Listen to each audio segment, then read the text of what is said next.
YouTube, North Point Crypto here, back with another video. So today I have a very interesting video for you guys. I want to discuss a project called Standard Protocol. This project here is going to be game changing within the space. It is the first collateralized rebasable stable currency or coin.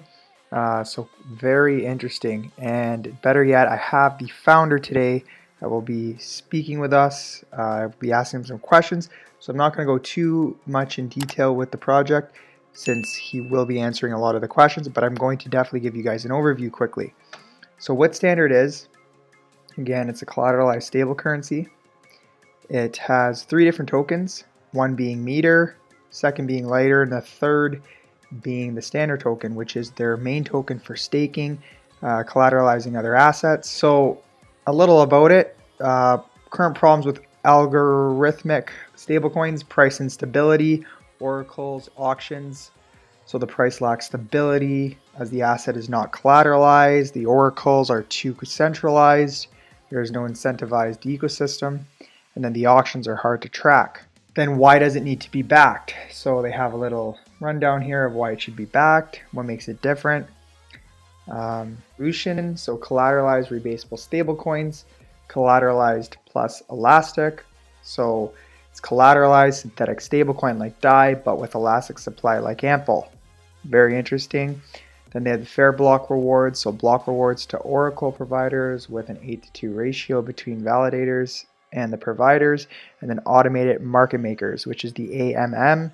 I discussed this with Hung in this video. So where liquidated collateral create arbitrage opportunities. Very interesting. So now the tokens, the meter, lighter, and standard. I'm not going to go in depth with these, but again, he will discuss all these. So again, one is the stable, one is a liquidity token, and the other is governance and staking. Technical features, so you can see these right here are the oracles, and then the broadcasters, how it works. The oracles are basically alerting. It's very interesting. We'll speak further about that as well. So the Oracle reward module, Substrate enables developers to split block rewards to other network participants in every era. Eras are every 24 hours. It's in line with the rebasable factor. So that's what helps basically the rebase, and an era happens every 24 hours. So Standard Protocol rewards Oracle providers with 20% of the total block rewards in an era. Oracles are used for generating synthetic assets from the stable coin meter. So automated liquidation through AMMs. This is a little example.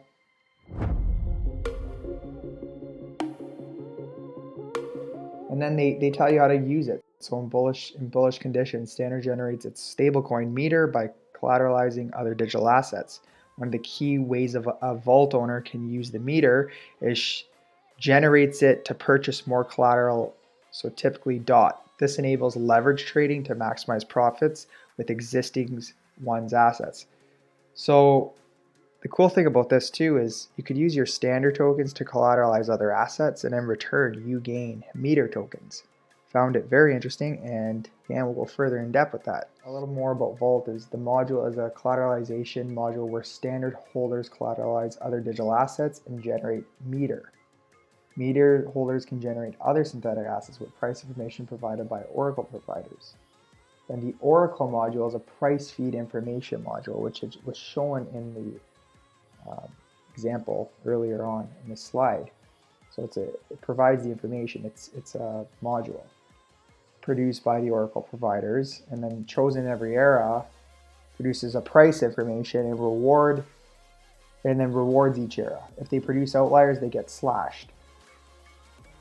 And then the farm module replicates the Solidity contract for yield farming projects from Ethereum, where it distributes rewards. The farm module will provide rewards or liquidity providers who produce pairs between meter and other digital assets.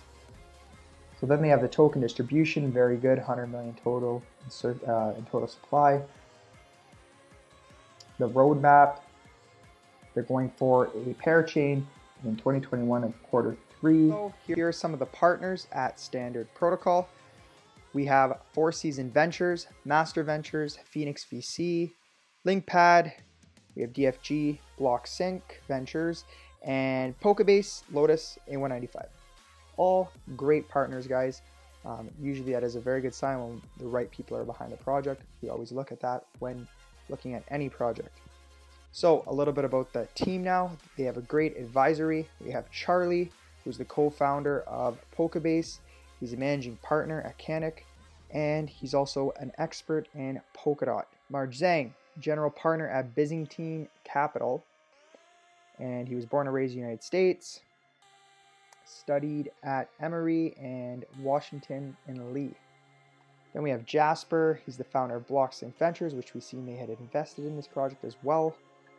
Always great to see some of the advisors investing as well. Now we have Julia, she's a co-founder of Digital Week Online, and she's also a CEO of Eastside. Very great advisory. They all have some experience, which is great. Then we have the team. So the team is very in-depth. We have a software engineer, Billy Lee. We have Tony Ling, who is the founding partner of BitBlock Capital. We also have Jay Shin, who is the co-founder of Standard, and he is a Korean partner at BitBlock Capital, co-founder of PolkaKR, founder of University International Student Blockchain Association. So great. Then we have Hyungsuk, who is the founder of Standard, lead developer of Plasm. Very bullish. Plasm is huge, guys. Lead developer and head ambassador for East Asia of Polkadot, co-founder of PolkaKR. Everybody, here is Hyungsuk. He will be on the show with us today to discuss Standard protocol and answer some questions. So here he is. All right, so we have Hyungsuk here, the founder of Standard Protocol, and he's here to discuss with us today the future of Standard. So Hung, how are you today? It's good. Yeah, it's very good here. Yep. Okay, so we got a couple questions for you today for you to answer. We want to know more about Standard. Cool, let's do it. Yeah, let's go. Okay. So what's the future plans for Standard, and where do you see Standard in the future? So Standard, the reason I named our project as a Standard is that we want to deliver the new digital asset standard in the cryptocurrency ecosystem, and probably like in overall. And we might engage in three things in future, engaging with other DeFi and Polkadot ecosystem projects for like B2B partnerships, which we are already in talks with, like private banks or like Plasm or many other projects right now, Konami. We're also a member of the Polkadot DeFi Alliance. And for the second thing that we could do is that we want to bring synthetic assets and virtual stocks like commodities and etc. And then probably like probably let people trade stocks without permission. And for the third thing is that we might actually do some experiments in NFT on how to collateralize that, and then probably like make a CDP out of it so that people can have a loan out of just having an NFT. Oh, wow. Yeah, and overall, I want to see Standard Protocol to become a standard asset in the next financial cycle. Awesome. Great. So you guys are getting into NFTs as well, which is very interesting since it's evolving at the moment. Yeah. Awesome. Okay, so tell us about the different coins from Standard, Lighter, and obviously your stable currency Meter. So yeah, Standard Protocol has three tokens with different roles: Meter, Leader, or Lighter, and Standard. So Meter is the Standard Protocol stablecoin, which we actually have a new term called CRS, collateralized. We call it collateralized rebasable stablecoin. So the current algorithmic stablecoin, I think they have a kind of problem where it just goes like, it just prints money like ruthlessly, like that people could just kind of say like money printer goes blah, and then, and in contractionary cases, they just have to take your money after printing it out. So I think there's actually really a problem of doing that. So we have came up with the new term called collateralized rebasable stablecoin, where people have to over collateralize at first, but we adjust the supply by the machine so that it doesn't have like a control component by a human hand that could maliciously kind of manipulate the data. So that's why it's called collateralized rebasable stablecoin. It has no relevance, I think, with the current rebase coins right now. It's just that we wanted to replace it suspicious human hands just manipulating the total supply of the stable coin. So that's for meter. And leader or lighter is the liquidity provider token for liquidity providers to stake in the pools to get standard for providing liquidity in our AMM DEX, which resembles Uniswap. And standard is our governance token, where people can participate with it to determine the CDP of the existing like stable coin from the other collaterals or synthetic assets that is generated by the stable coin. And it could allow people to list the synthetic assets that they want to trade virtually. And pretty much standard is used for choosing the future of our standard protocol ecosystem. Okay. Yeah, so you were talking about the rebasable factor. That was actually my next question is, can you explain to us the rebasable factor and how errors work? So unlike other rebase coin, which is, I mean, they pretend to be that the rebase mechanism can actually do something about it, but it actually turned out that they just print money on rebase and then they don't really do anything in contractionary cases. So instead of that, our rebasable factor is a total. Our rebate. So what we rebase on each period is the total supply of the stable coin that can be generated from over collateralization from a collateral. So it may look like ample force, but ample force is just only packed to the $1, and then you only get a share of the total supply, and then the value of your share fluctuates over like the price changes.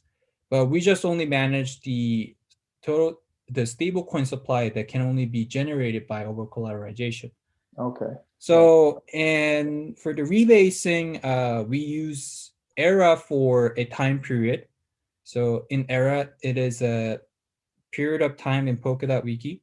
As Polkadot Wiki says, it's a period of time that a validator set is recalculated and where the block rewards are paid out. So standard utilizes this part of time event to divide like how much stable coin should be generated or so. Yeah. Okay, thank you for that. So how do you guys plan to get mass adoption for the meter token? How do you plan to have it say used as much as USDT or DAI within the future? So I think many stablecoin projects not only want to become a stable asset in the crypto ecosystem, but also they want to collaborate with banks or some other like payment gateways for real world adoption. So I think there's an opportunity for like a newly emerging like private banks who already has like a licenses for operating cryptocurrencies to build their financial products in the banking system.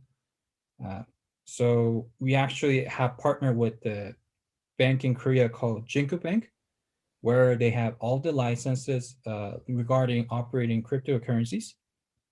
So we're trying to accommodate their we're trying to support building the CBDC of their banks and then probably integrate a meter to their banks as well, or they could come up with their own CBDC and integrate to our protocol ecosystem. So that's pretty much what we're trying to do in this year. And to be honest, I think cryptocurrencies kind of belongs to millennials or Gen Zs. So we're trying to form a culture where our stablecoin can be used uh, to fit into our millennials culture, such as like people could use Meter for buying like limited goods like Easies or something. That's like my wildest idea. But in perspective of Meter, actually Meter has more usage than the money that the USD has right now. So our Meter, our standard protocol ecosystem, once people have Meter, they can trade virtual stocks or they can stake by providing liquidity with the other assets to get the rewards. And we're gonna extend our ecosystem to support Meter to be more smarter than the current USD or USDT or DAI. So I think people will automatically lean toward this smarter stablecoins. Yeah, it has real, you want it to have real use cases more than just a stable coin, obviously. Yep. Awesome. So I'm trying to give more financial ability opportunities than just having a US dollar. Okay, perfect. And the fact that it's not inflatable, that makes it the best as well. Yep. And it's backed by other collaterals as well in crypto ecosystem. And we might use other CBDC from private banks, which could represent the real money. So Great. yeah. Awesome. Thank you for that. So how do you plan, or how do you use this protocol overall? So we're all, not only we're trying to find use cases of the stablecoin in retail areas, but considering our ecosystem, our system solely, you could actually find the stablecoins usage by enabling the leverage trade. Actually, MakerDAO has actually pioneered this field, and they explained it in a documentation really well. So let's just say, for example, uh, ETH price like last year was like almost like 200 or 300, and you collateralize ETH, and then you kind of generate, you over collateralize it, and then kind of generate $120 value of a DAI or a stablecoin, and then you buy ETH again. Then 1 year later, as you might see, if you see the chart, ETH price now is like 1,680, and you just need to pay 120 DAI with interest. So this can't be applied in standard protocol too. But what we add more is that in bear run, MakerDAO takes liquidation in auction order. That kind of makes people that kind of makes small group of people have access to liquidation. But standard uses AMM to create arbitrage where everyone can access to the liquidation with cheaper price using a Meter stablecoin. So having a Meter with the over collateralization also has a benefit in bear run, unlike like compared to MakerDAO. So Yeah, awesome. Okay. So what's the purpose of the AMMs? so our AMM, which actually it's referenced by the Uniswap V2, but unlike other AMM, which asset price is automatically set with market economy, our AMM also does that, but standard AMM has different mechanisms where this liquidation is thrown to the AMM, where people can have some sudden events where certain arbitrage can happen. So there could be a two case where Meter prices could be like cheaper from the other exchanges. Then people who made CDP positions can actually buy those Meter at a cheaper price than the other exchanges, and then close their CDP positions faster, so that they can get out of the liquidation event. And when a collateralized asset is cheaper than the other exchanges, you can use Meter to buy those collaterals in a cheaper price. Yeah, I found that interesting when I was reading the white paper. Mm-hmm. Awesome. So can you explain Vault and Oracle to us? How does standards Vault work? And if you can shine some light on the collateralizing other assets using the standard token and in return gaining meter. So we actually we use over collateralization on every vault. So a vault is like a module where people have to make a CDP. So CDP is called collateral that position, and we apply over collateralization. So there will be a certain over collateralization ratio defined by the CDP for the least amount of ratio that people can do. So let's just say the collateralization is 150, then you can only have like a 2/3 of the stable coin that you collateralize with the asset from the value. So those values are returned from the oracle that submits to the blockchain, and those oracles are managed with the decentralized way, where these oracle providers are changing every era.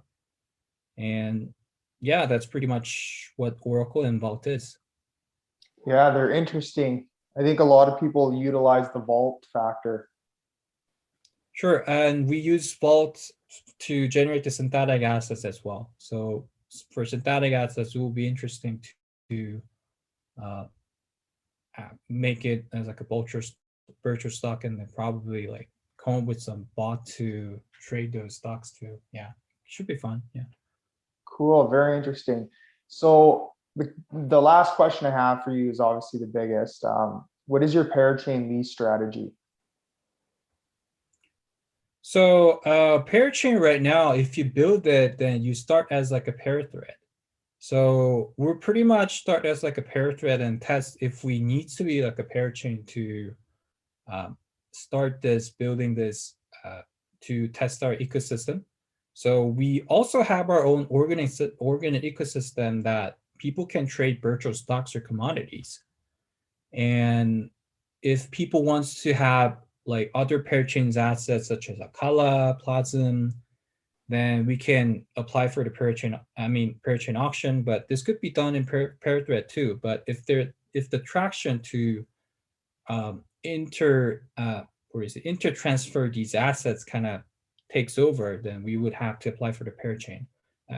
But that's the initial strategy. And what would your fallback strategy be?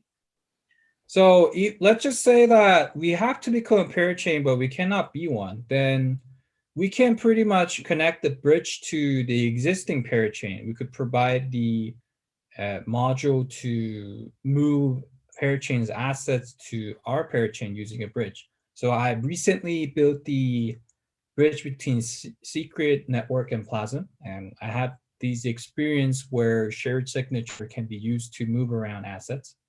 So maybe if those things doesn't work, we can also try those bridge. Also, there are many projects, many bridge projects are building right now, such as like a chain bridge from ChainSafe systems.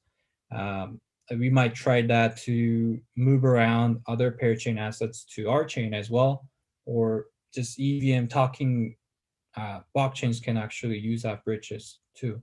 So we're very much have like a fallback strategy on doing that with the solid projects that is going on in the blockchain ecosystem right now.